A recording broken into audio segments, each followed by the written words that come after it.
Hola amigos, ¿cómo están? Bienvenidos una semana más a este su canal historianarte.tv. Esta semana hablaremos de un tema que en lo general nos preocupa a todos. Nos referimos a la seguridad pública. Haremos un breve recorrido por la historia. Esperamos lo disfruten. No se olviden que se pueden suscribir a nuestro canal, apoyarnos con sus likes, compartirlo. Comenzamos.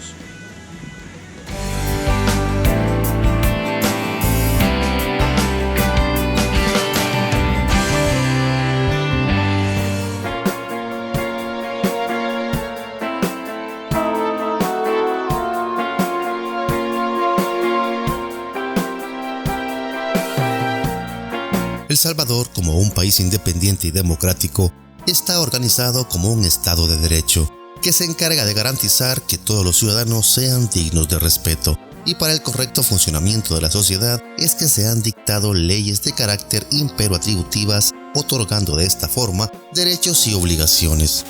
Según el artículo 1 de nuestra Constitución, la persona humana es el origen y el fin de la actividad del Estado. En tal sentido, es obligación del Estado asegurar a los habitantes de la República la seguridad pública, haciendo que todos los miembros de la sociedad cumplan con sus responsabilidades y respeten las garantías constitucionales que poseen los demás individuos, evitando el abuso de poder para mantener la vigencia del Estado de Derecho.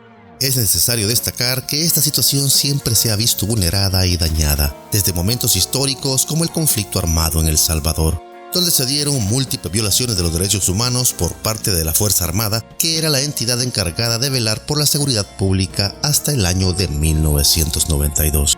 En toda sociedad es necesaria la existencia de leyes y la presencia de fuerzas policiales que las hagan respetar. La policía tiene dos funciones principales: evitar las transgresiones de la ley y detener a los transgresores. Esto ha sido por mucho el campo de acción de los cuerpos policiales. Con el devenir del desarrollo de la humanidad, los avances científicos y tecnológicos han vuelto más complejos los campos de acción policiales, quienes deben incorporar a sus instituciones personal especializado y crear sistemas de información que permitan no solo capturar a los delincuentes, sino que anticipar sus acciones y neutralizarlas.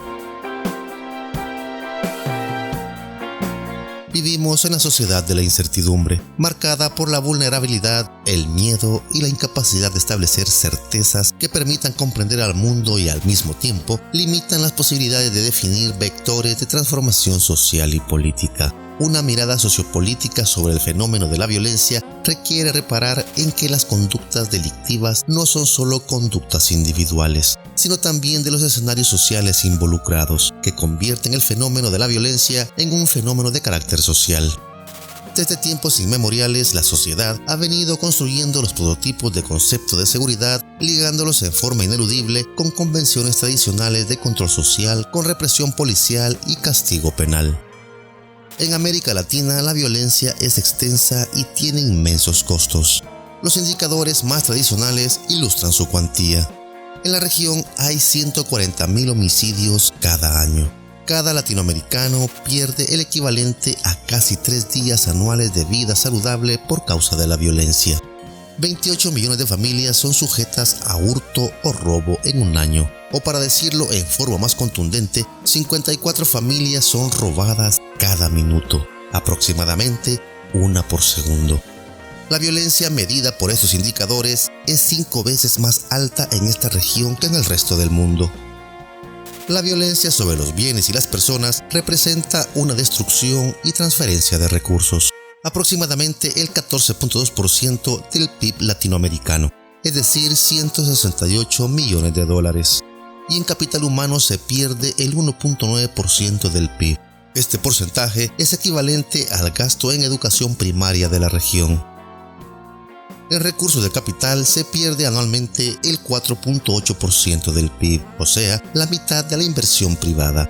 Las transferencias de recursos que se realizan entre las víctimas y los criminales alcanzan el 2.1% del PIB, porcentaje superior que el efecto distributivo de todas las finanzas públicas. En el caso de El Salvador, estimaciones del costo de la violencia calcularon que equivalían al 10.8% del Producto Interno Bruto, el más alto de Centroamérica, lo cual afecta el margen de maniobra del país para el establecimiento de políticas sociales y con ello el desarrollo del país. La epidemiología clásica permite identificar que entre los hombres jóvenes el consumo del alcohol y la tenencia de armas es donde se concentran los mayores factores de riesgo. Mientras que la epidemiología macroeconómica sugiere que la creciente deficiencia en el sector educativo es el principal factor subyacente al incremento del nivel de violencia en la región. Una brecha de un año de educación se asocia estadísticamente con un aumento de la tasa de homicidios, lo cual representa aproximadamente 14.000 homicidios por año. También indica que el aumento de pobreza y de desigualdad que sufrió América Latina ha generado en alguna medida un mayor índice de hechos violentos, que de acuerdo a los estimados empíricos alcanzó en sus años más violentos más de 30.000 homicidios. En el año de 1883 nace la Policía Urbana, durante el mandato del doctor Rafael Saldívar, con la finalidad de controlar el raterismo y escándalos de ebrios. En 1887 surge la Policía Reformada. Tenía un carácter semicivil, adscrita a la gobernación política, destacada en Santa Ana, Sonsonate, Aguachapán y San Miguel. En el año de 1890 se da un golpe de estado al general Francisco Menéndez. Lo reemplaza el general Carlos Ezeta, quien fue derrocado por la Revolución de los 44, nombre que lleva el número de los oficiales golpistas, dirigida por el general Rafael Antonio Gutiérrez, que traslada la Policía Reformada de Gobernación Política al Ministerio de Guerra, actualmente el Ministerio de Defensa Nacional. El general Rafael Antonio Gutiérrez trató de unificar los ejércitos de Honduras, Nicaragua y El Salvador, y se realiza el primer intento de formar personal de seguridad pública. En el año de 1895 se crea la primera ley de policía, que tenía entre sus principales funciones el mantenimiento del orden, recolección de impuestos, orden en las calles, parques y bares, remisión de ebrios a cárceles municipales. En un tercer intento, el general Tomás Regalado funda la Escuela Politécnica Militar. Anexo funcionó la Escuela de Cabos y Sargentos. En el año de 1912 es separada la Escuela de Cabos y Sargentos por el presidente Dr. Manuel Enrique Araujo, dándole un sistema autónomo. Sus exalumnos propiciaron un golpe de estado. Se dotó a la Policía Nacional de la estructura y organización con la que se conoció hasta su desaparición en el año de 1994. También se fundó la Guardia Nacional, para funciones de policía rural, es decir, el orden, la seguridad y la tranquilidad, que se encargaba de tareas urbanas y de tránsito terrestre. En el año de 1913, exactamente el 7 de junio, se emite el decreto legislativo para establecer un nuevo cuerpo de policía, que se llamaría Cuerpo de Seguridad General, que la misión era salvaguardar la tranquilidad y el orden. A partir del año de 1920, se agregarían a estas unidades grupos de choque armados como fuerzas militares cuyo único propósito era defender al Estado y sus organismos de levantamientos armados de su propia población, expresadas mayormente en revueltas y protestas sociales.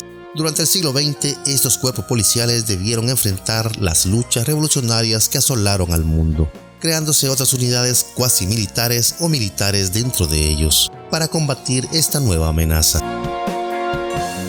En el año de 1933 es fundada la Policía de Hacienda para evitar el contrabando y resguardo de fronteras, y fue depurada en el año de 1984, acusada de mantener estrechos vínculos con los escuadrones de la muerte, y fue desmantelada su sección de inteligencia.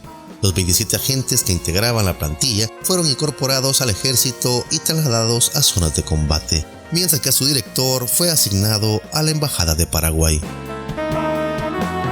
Desde el año de 1970 hasta el año de 1991 se dio un fenómeno de convulsión social en el país, que desencadenó un conflicto armado interno entre una fuerza beligerante y el Estado, culminándose con los acuerdos de paz firmados el 16 de enero de 1992 en el Palacio de Chapultepec, en México. El 31 de agosto del año de 1992 se crea la Academia Nacional de Seguridad Pública, encargada de la formación técnica de los miembros de la Policía Nacional Civil. Surge la Policía Nacional Civil.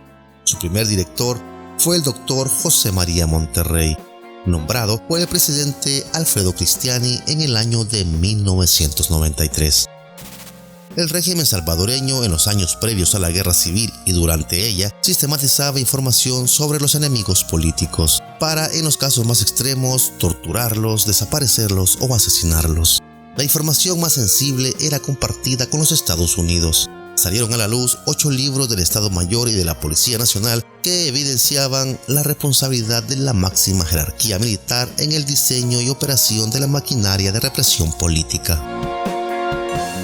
En el año 2016, una encuesta presentada por una universidad privada reveló que los salvadoreños apoyan el trabajo de la PNC, pero que preferirían a los extintos cuerpos de seguridad para combatir a las pandillas.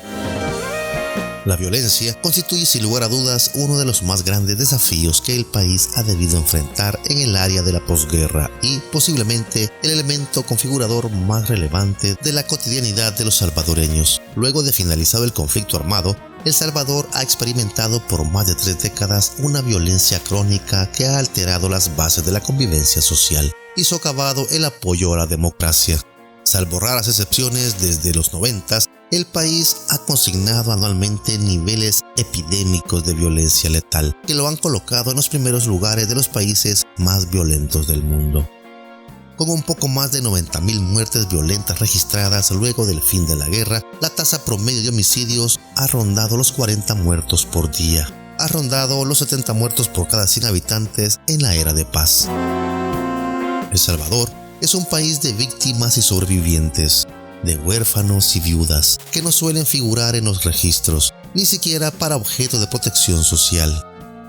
Como en el pasado, muchas de las víctimas del presente no solo deben lidiar con su duelo y las diversas consecuencias que trae aparejado el asesinato de un ser significativo, sino sufrir la amenaza y la persecución posterior de sus perpetradores, sin garantía de protección estatal.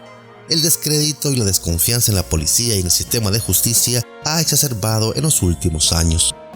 Los desafíos al Estado también han mutado con el tiempo. Ahora ya no hablamos solo del crimen, sino de crimen común y crimen organizado, para separar la complejidad que ha alcanzado.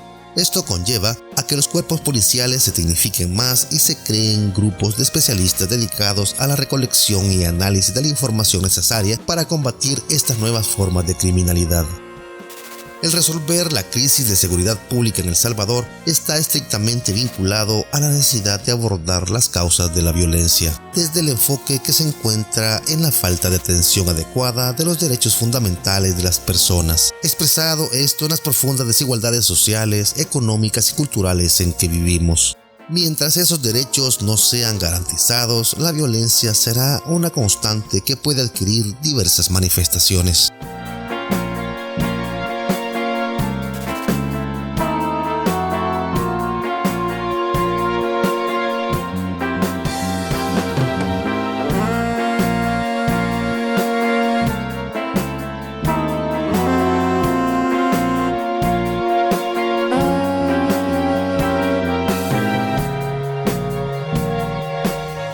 Bueno, esperando hayamos aprendido un poco sobre la seguridad pública de nuestro país. No queda más que agradecerles por su sintonía y recordarles que se pueden suscribir a nuestro canal, apoyarnos con sus likes, compartirlo y nos vemos la próxima semana. Un abrazo, bendiciones.